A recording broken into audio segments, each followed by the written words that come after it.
차들 경적 소리가 너무 크고 역주행하는 차들 때문에 가끔씩 놀라서 정신이 번쩍 들었어요. 그런데 사람들은 불평도 별로 없고 그냥 혼란 그 자체가 자연스러워 보였어요. 첫날 묵었던 그 시안 유경 호텔에서 가까운 그 고루광장에 왔어요. 여기서 중국 횡단을 시작하거든요. 기원 전에 이곳에서 장건이 그 100여 명의 수행원들과 같이 말을 타고 서역을 개척하러 떠난 곳이지만요. 오늘 저는 아내와 자전거를 타고 황하위역을 거쳐서 백두산 쪽으로 가려고 해요.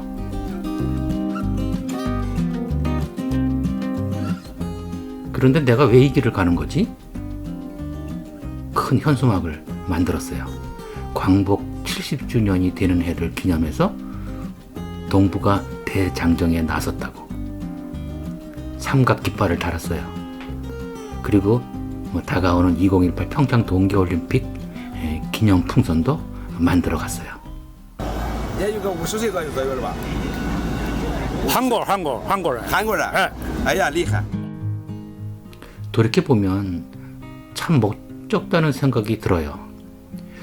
나는 이미 퇴직을 했고 그냥 여행을 즐기면 되지 왜 저런 걸 만들어 갔을까?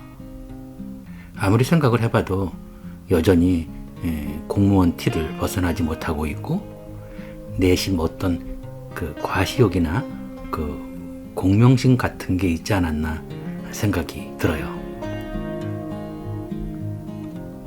또 한편 보면 이런 그 비주얼을 통해서 어떤 그 불안감을 좀 덜어보려는 그런 속셈도 있었고요.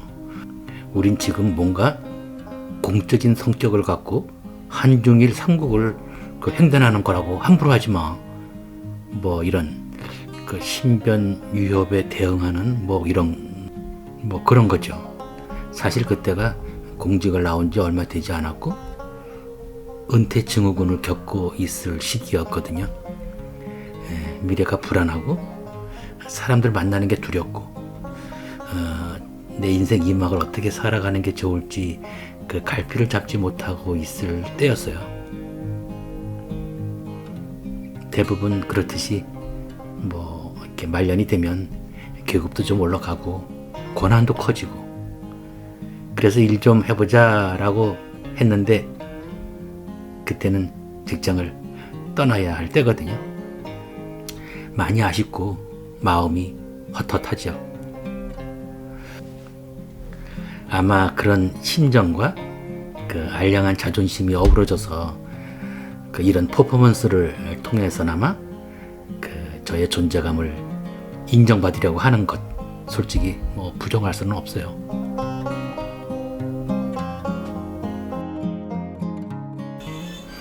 이슬람 거리로 잘 알려진 그 해적 거리에는 활기가 넘쳤어요. 양꼬치를 먹어봤는데 달달하고 맛은 있는데 그 알 수 없는 그 특이한 향이 좀 역겨웠어요. 기온이 39도 너무 더웠어요. 상점마다 출입문을 활짝 열어놓고 시원한 에어컨 바람을 바깥으로 그냥 내뿜으면서 손님들을 불러들였어요.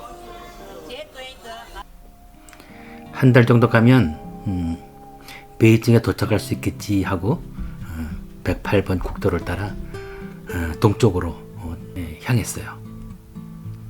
간밤에 비가 많이 와서 곳곳이 물웅덩이고 지나는 차들이 흙탕물을 튀겨가지고 처음엔 좀 열받았는데 나중엔 그러려니 했어요. 가는 길에 진시황 병마용경에 들렸어요.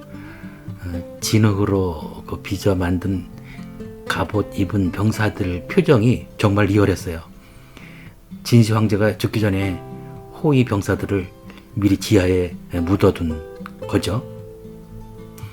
이 공사에 70만 명이 10년을 넘게 동원됐다고 하니까 상상이 잘 되지를 않더라고요. 그나저나 인간은 뭐 예나 지금이나 영원히 부귀를 누리고 싶은 거는 뭐 변함이 없는가 봅니다. 재산이 많고 지위가 높다고 해서 행복한 게 아니라고. 남들과 비교하지 말고 살자고. 애써서 이렇게 자조하지만요, 왠지 한구석이 늘 허전해요.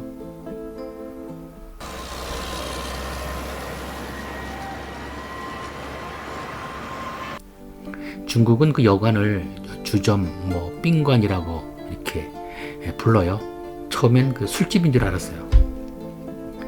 시안을 떠난 지 보름째 이게 되는 날인데요.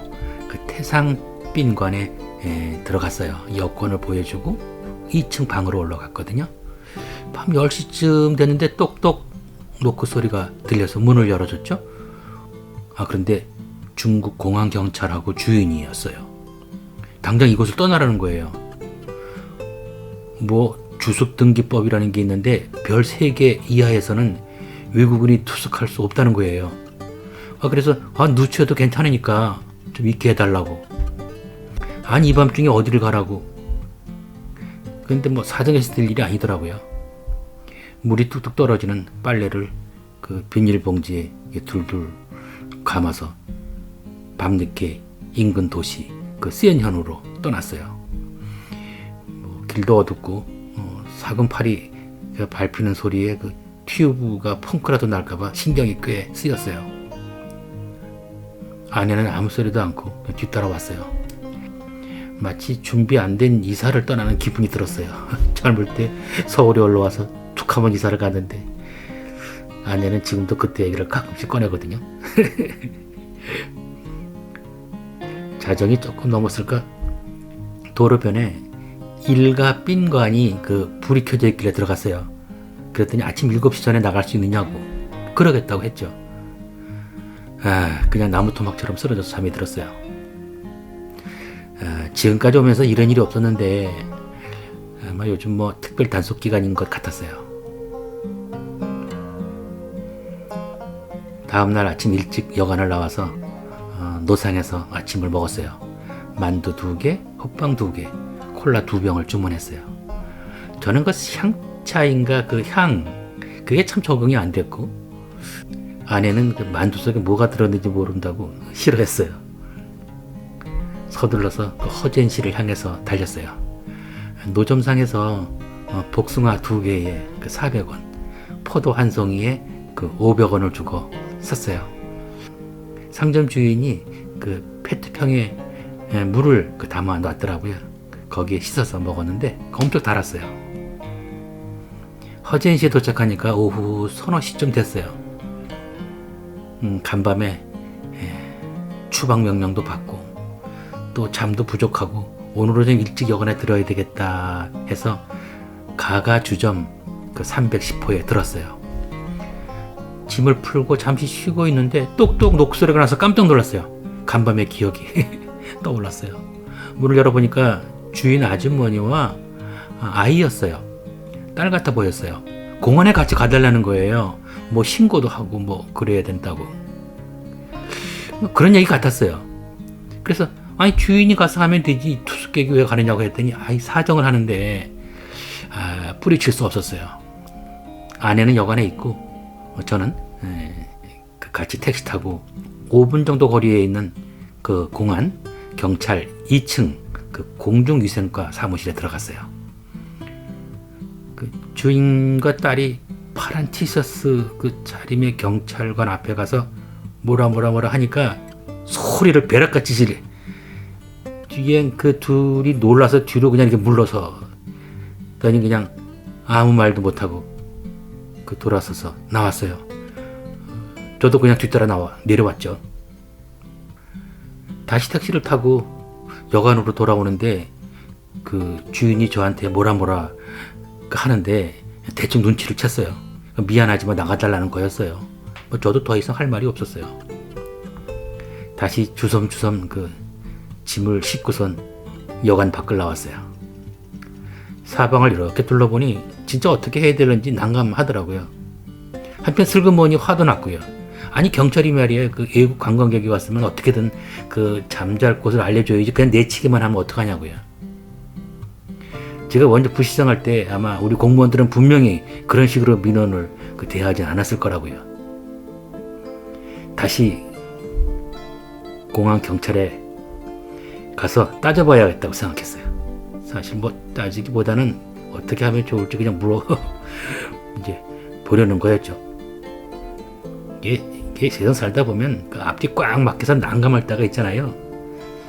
그럴 때 평소 좀 거리감 있고 그런 사람도 이렇게 부딪혀 보면 잘 이해해주고 또 의외로 저를 필요로 하는 경우도 많이 있었어요. 사실 그 권력이 높을수록 도도한 사람일수록 의외로 그 외로운 법이잖아요. 가보니까 그 파란 티셔츠 경찰이 자리에 그대로 있었어요. 저를 보는 순간 흠칫 놀란 표정이었어요. 제가 중국어를 전혀 할 줄 모르기 때문에 그 번역기도 사용하고 대충 한자로 이렇게 뜻을 적어서 보여줬어요.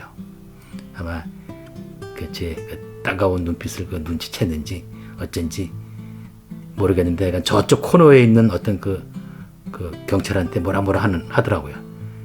그러니까 그 경찰이 나한테 따라오라고 손짓을 했어요.